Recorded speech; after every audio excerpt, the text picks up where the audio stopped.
Hey, Mike and Mike's Bags. Today I'm reviewing the Howler Z by AlphaBags. And these Howler Zs have a hybrid material for the slow side. It's the same material you find on the slow side of the Brotherhood Guardian, the Buffalo Soldier, the Killshot Wolverines, the Crazy 8 Hibernator.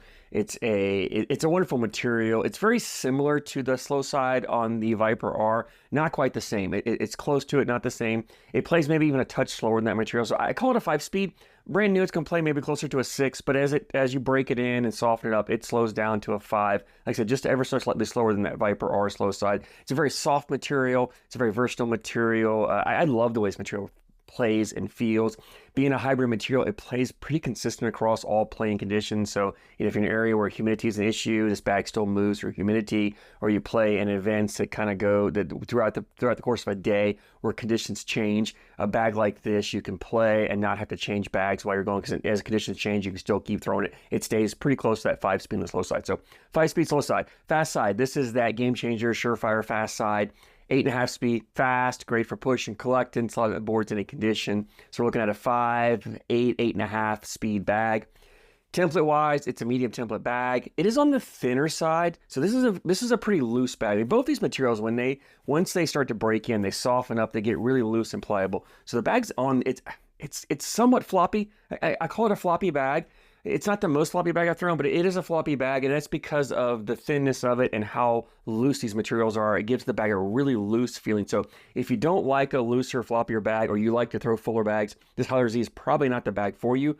But if you like to have a little bit of flop, and the flop gives the bag a ton of forgiveness. If you don't throw a flat bag, a bag like this really doesn't kick that much because of the flop. It kind of wants to land and just flattens out. It doesn't have any really bounce or movement to it, so very forgiving on the landing.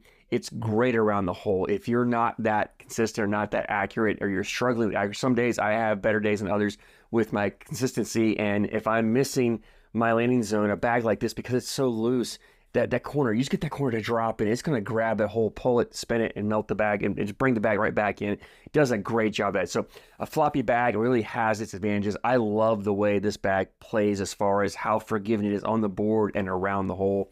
The fill in here is I think it's 100% flat fill, but it's a mixture of discs and flat fill in here. I don't feel any beads that I can tell. If there are beads, there are not very many of them. So it's pretty much a mixture of flat fills in here, which is usually not my favorite type of fill. I tend to like a mixed fill with beads in there.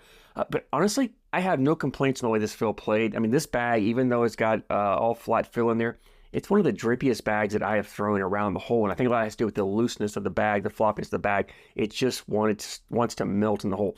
Once you get them broke in, you get them anywhere near the hole, they're going to go in. So love the way they play, even with the fill. So don't let, if you're like me, you tend to like a mixed fill or some beads in your fill, don't let the fill of this Howler Z scare you away. Definitely give it a try. It plays like it has a bead fill in there.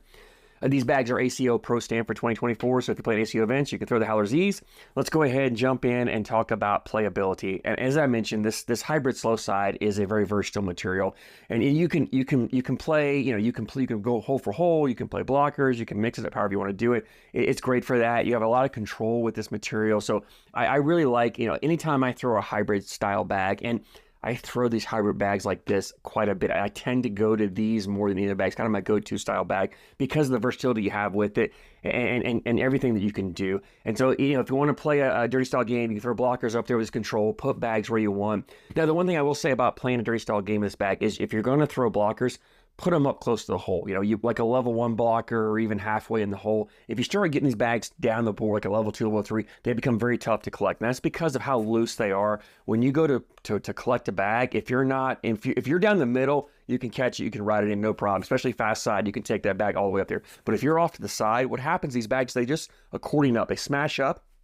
and the bag you're throwing smashes up, it spins, it kind of moves that blocker a little bit, and it goes right by it, which means these bags are great for get arounds. I mean, you don't have to do anything crazy. You just throw at the side of the bag, you clip that bag, it's going to spin, your bag will get around. I love the get around ability of this bag. But like I said, for the collectability of it, it just doesn't want to really, if you're not down the middle, it doesn't want to push that bag up like a fuller bag would. So be aware of it. However, if these bags are upsetting around the hole, I found around the hole it does a great job, because what happens is when they're accordioning up, a lot of times it lifts this bag up and your push bag goes under and it spins it around, and then when that bag drops down, it's blocking, it'll just, if you can just get that corner to spin up and then come down in the hole, the rest of the bag will follow it. So I found they're great at collecting bags around the hole, even bags that maybe shouldn't be collectible, especially off to the side. If you can just get this bag to catch it and pick that corner up, it'll spin it, and then once that bag hangs here, it'll drip in. So great at collecting around the hole, not so great further down the board. But as I mentioned, it gives the bag the ability to get around other bags really well. And that's where, to me, I'm throwing this bag when I know I'm playing against an opponent who throws a dirty style game, or we're playing on slower, sticky boards, and I know there's going to be bags in front of the hole. Or maybe I'm playing an opponent who's not the best at putting bags in the hole, but they can consistently get 4 bags on the board, and they always have bags in front of the hole. And I want a bag where I can get around, leave their bags, and put mine in. That's where this Howler Z really shines, is in that get around style game. Not the best bag for shaping shots. So when I say get around, I mean it's gonna kind of just spin around on its own. If you throw cuts, rolls, flops, not the easiest bag for that. You can do it with this bag. Again, if you can roll a bag or flop a bag, cut a bag, you do it with any bag, it's just not the easiest. So if you're an average to below average and that shot shaping skills, probably not the best bag for you. If you're on the advanced or up from that, you could definitely do it. I was able to cut these bags to some degree, but honestly, the cut shot, again, is not where this bag's strengths or lie. It's more in that drippability around the hole. So if you're a little off left or right, it's going to just catch the hole, drip in. And if there are blockers or bags in front of the way, it's going to smash into it and get around it. And that's where I found this bag really, really stood out. The other way is, if you just like to throw bags, you like to go hole for hole, you like to run bags in, this is a great bag for that, because like I said, you get it near the hole, it's going to go in. So it's definitely a bag that you can run hole for hole. And honestly, for me, it's a type of bag that when I get up there, in my mindset, I'm putting bags in the hole. I'm not really necessarily trying to put blockers up there, unless, maybe a third bag blocker, or unless I want to do a dirty round, I can do that. But honestly, I'm just trying to put bags right in the hole or set right in front of the hole with this bag. And then if my opponent puts blockers up there, I'm just going to get around and leave his blockers, make him or her try to collect theirs while I'm putting my bags in the hole. And that's where this bag shines. So I really, really enjoyed throwing this bag. If you like a looser, floppier bag, you're definitely going to love these Howler Z's. Give them a try.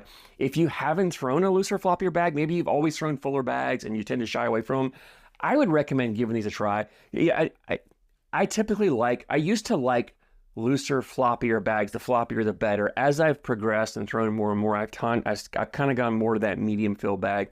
Gotten away from the flop because I like to play more of a shot shaping. I love to throw cuts. These floppier bags aren't the best at that. But honestly, when I picked these up, it was just something about these bags that just felt right in my hands, and they just find their way in the hole. And that's, in the end, that's what cornhole is all about when you're playing, is putting bags. If you can put more bags in the hole than your opponent, you're probably going to beat them. You're probably going to outscore them. So that's what you're trying to do. These Howler Z's do a great job of that. So definitely give them a try if you've been looking at getting a floppier bag, or if you love those floppier, looser bags. And again, it's not a larger template bag, so it's not a sloppy bag. It's a medium template that's loose and floppy. Leads me into availability. AlphaBags has a website, AlphaBagsCornhole.com. I'll put a link down in the description for you guys to go click on. These bags were, I think, depending on the design, they had them for $69.99. I think they had a set for $74.99. So between $70, $75, $10 shipping, so $80, $85 shipped to you. Phenomenal price for an ACL Pro Stamp bag. So if you play ACL, you're looking for ACL bags, maybe you're wanting to try out this hybrid material or a hybrid style bag, and this Howler Z sounds like something you want for $80, $85 shipped to you. Great price. It's worth giving a try. See if you like them. If you've thrown them, I'd love to hear your feedback, what you like, what you don't like. Drop a comment down below for me. I thank you so much for your support, and I thank you for watching.